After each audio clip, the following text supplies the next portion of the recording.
Good afternoon and welcome to Houston Real Estate Today, Houston's greatest hour of great real estate information. I'm your host, Steve Levine, publisher of Real Estate Executive Magazine and Builder Architect Magazine, and it's my pleasure to welcome you back each Friday at this time. The great shows are always made up of great guests, people who are more informed and know more than I do, and so far it's been no problem putting together a show like that for the last 9 weeks, Andy, hasn't it been? Absolutely. Well, we are now live on the internet. You can go to HoustonRealEstateToday.com and click on the CNN logo and hear the show live on the internet no matter where you are in the world, or just stay tuned right here on your AM dial.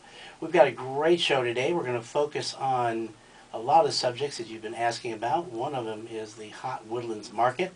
That is the process of buying a home and process of building a home. And as our namesake, what's happening in the Houston real estate market today?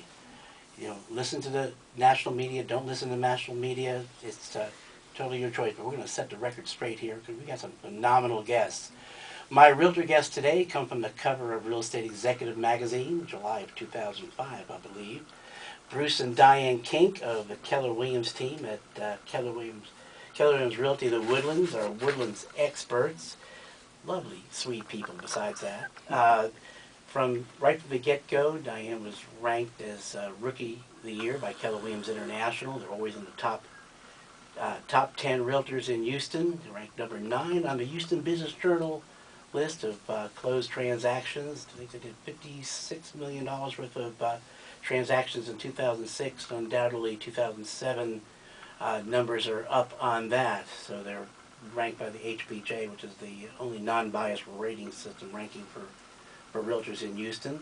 And the Woodlands is their specialty. We're going to find out again why the Woodlands market is so hot and get you some great real estate information from Bruce and Diane. They're some of my very favorite people in the entire world. So I'm so glad to have them on the show. So my next guest is Ricky Davis with Highmark Homes. Ricky has had his business for 11 years. He does a great job and very vested in the home building business, very knowledgeable.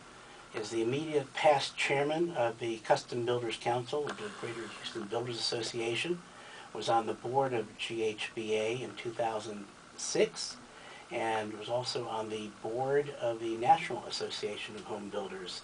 And he's going to set you straight on what a home costs to build, and some of the process of having a home built for you. So he's got some great information.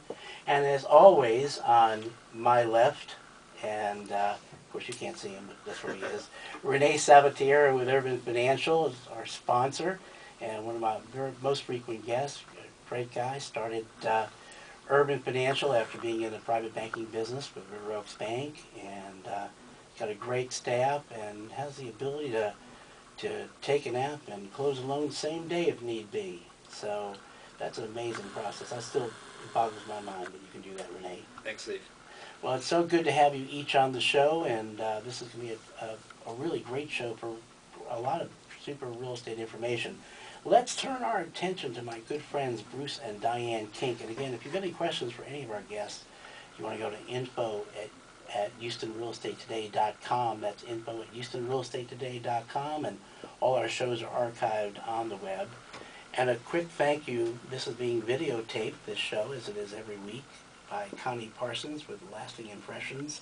And it's a YouTube video on the website, always archived there, all the past shows. So you can see how I mess up less each week, so if you're interested in that sort of thing. But we turn our attention to our realtor experts, Bruce and Diane Kink, and they're really on top of their game in the Woodlands and ranked not only here in Houston, but ranked internationally by Keller Williams International. And I'm so pleased to have you guys on the show. Thank you. Thank you, Steve. See, it's not all testosterone today. We have a female voice. I'm here. I'm representing the other side. A lot of husband-wife teams that work well together. So, and you guys really match up well. Diane got her start with Keller Williams, and Bruce was with Continental Airlines and Continental Express, and saw how much fun she was having, just couldn't stand it anymore, if I understand, and decided he was going to come on board and join her, and you put a lot of the technology and systems into place that that perfectly complemented your business, didn't you, Diane? Absolutely. So this is a phenomenal functioning real estate team. Others who couldn't be here on the team as well. And so let me turn to Bruce. Tell me what this. It seems like in the last year or two, real estate has gone through so many changes in the credit market and mortgage money and interest rates. My God, what? Tell me what has prompted all these changes. I know it just didn't happen overnight, did it? No, in fact, Steve, there are so many economic conditions that make a difference in real estate. And one of the things that we talk about is it's not only national but a local market. When you think about real estate from a national level where the media really plays a lot of attention, you're looking at things like economic growth, you're looking at inflation, interest rates. Over the past few years, lending rates has played into it. We then take it down another level. You look at the city level. So whether you're talking West Coast, East Coast, or Houston, there you're looking at your population growth, employment issues, household income, but most importantly then we go to a local level for the marketplace. Real estate is really driven on a local level, and with that we look at neighborhood dynamics, we look at property conditions, and more importantly home pricing. And over the past few years, if you look at home pricing and how it has skyrocketed, it really has started to take a toll on it. With this adage we say what goes up must come down. And hey, what comes down won't stay there. So we're going to see some adjustments. Tell us about the Texas market. How does the Texas market compare to what we hear so much about Florida, California, and some of the other states? How's the Texas market fared with all these changes? I tell you, we have been so blessed throughout this region. If you really take a look over the last few years between, California, Nevada, Arizona, those places saw some dynamic run-ups, but then now they're in negative, appreciation. Texas has been pretty consistent between 5 and 9% on the appreciation. We always tell clients coming in here that, look, don't expect double-digit appreciation, but a good solid 5 to 9% is very rock steady. With interest rates being consistent, it's a great place for real estate. And the Woodlands is an incredible place for buying and selling a home, isn't it, Diane? Yes, so Woodlands it offers a lot, not only for growing families, and it's been a real family environment, but we sell and have a lot of younger individuals now moving in, and grandparents moving in. It's the whole spectrum of age group. The retail, the restaurants, the commercial construction that's moved in, the businesses that have grown and moved their facilities there have really rounded out the Woodlands to be an all-encompassed place to be and to stay and really not have to leave that environment. And that's where you call home with your family, 2 children? 2 children. We've been there 14 years, almost 15, and we've raised our kids there. They were 1 and 3, and today they're 14 and 17. Wow, you just came back from a trip taking one of them to Florida for a competition, didn't you? Parker, 17, won a soccer tournament in Florida. All right, and Parker. they keep us hopping, and our daughter plays volleyball, and so we have real estate and team sports for our 2 kids. It's kind of our life. Other than real estate. Exactly. But I know you guys spend a lot of time on real estate, and I know from your cover story that family is most important and non-negotiable. Ever since your first days in real estate, you set the tone that you're going to be home when your children get off the bus, and that was it. And a lot of real estate agents aren't able to put aside that quality time for their family, but that's non-negotiable with you guys, isn't it? It is. My first couple of years, I struggled with that probably because I was so tuned into just working hard and excelling. And it's been great what I've learned over the years with Keller Williams to just really have balance. And grow a team has been great, and having a team of 10 now has really given us that opportunity. Tell us about some of the members on your team. Who you've got, what do they do? We've got 3 great buyer specialists that represent most of our buyers. Dave Noel, Eric DePoy, and Leslie Hitt. Fabulous, great experienced agents from being in a previous contracting business, Eric being a golf pro, Leslie being in the real estate business for almost as long as I have.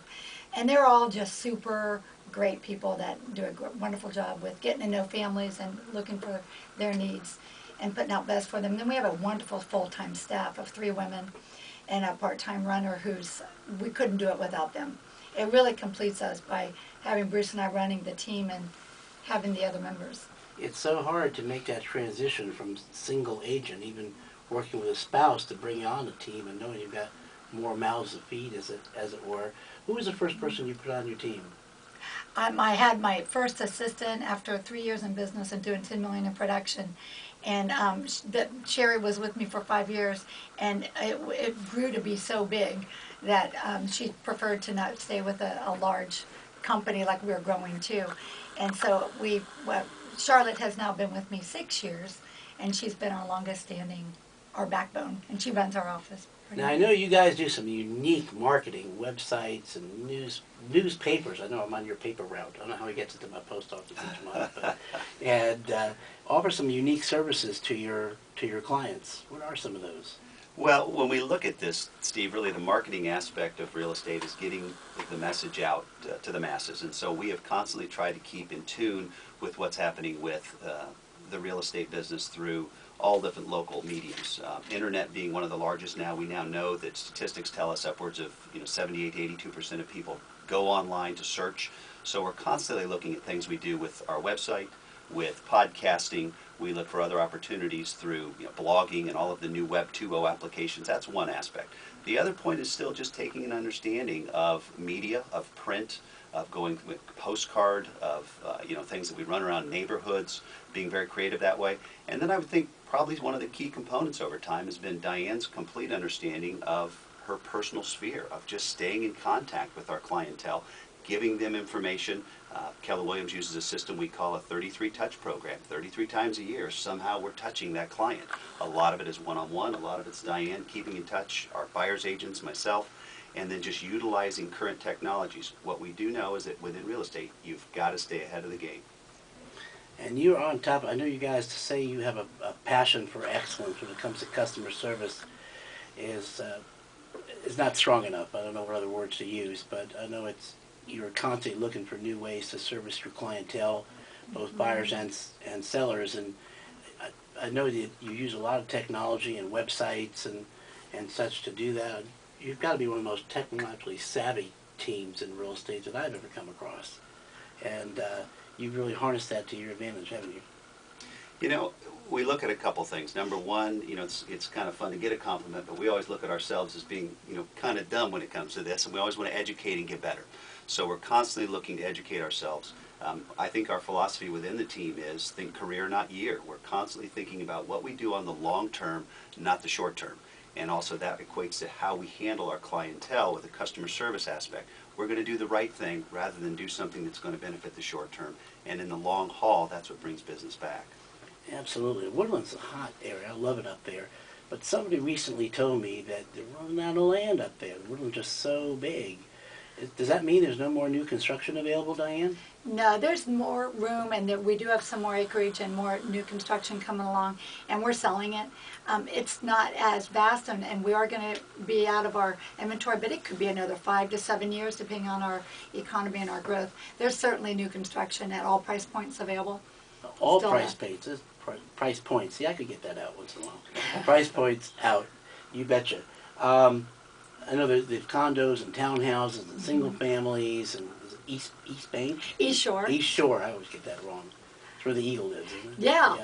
Yeah. So just they have so much to offer in the Woodlands, and there's no wonder it's such a hot market. Bruce, let's turn back to you. Tell me about what does a consumer has to understand about the process of real estate? Because many people listening do not even understand what it takes to be a real estate agent, or how many steps there are in a real estate transaction.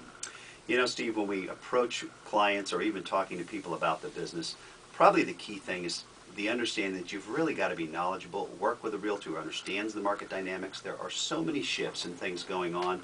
And what a lot of people don't understand, even there's a term called FSBO, a for sale by owner.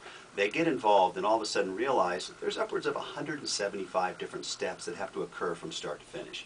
And it's one thing to think you're going to sell your house, but all of the steps that are involved, from dealing with the title companies and the inspections and the mortgage company and everything else, it's real critical that you understand that and have somebody behind you on your team, if you will, that can help you with your pricing structure, that can help you look at staging your home, preparing it, getting the word out. So what's important that consumer understand is the real estate professional does bring vast knowledge, and more importantly, in a changing market, it's even more critical that the real estate professional provide them the dynamics of what's happening pricing-wise, what's happening with inventories, and help them through the process. Absolutely. Now more than ever, particularly in these challenging times, that people need a realtor to help them navigate the muddy waters of real estate. Diane, well, we've got about a minute here before we go to first break. You know, it happens so fast, especially with the people I like the most. It goes so quick. Tell me, how would a buyer, home buyer, or seller find their way to you? What's the best contact information to get a hold of you guys? 2 ways. On our website is www.thekinkteam.com, and our direct line on our phones are 281-364-4828. Thank you so much for being on the show. We'll be right back with Houston Real Estate Today. And if you have any questions, info at HoustonRealEstateToday.com, and all the shows are archived on that website, Houston Real Estate Today. Don't you go away. We've got more great information, so you stay tuned. And we'll be back with Ricky Davis with Highmark Homes in just a moment.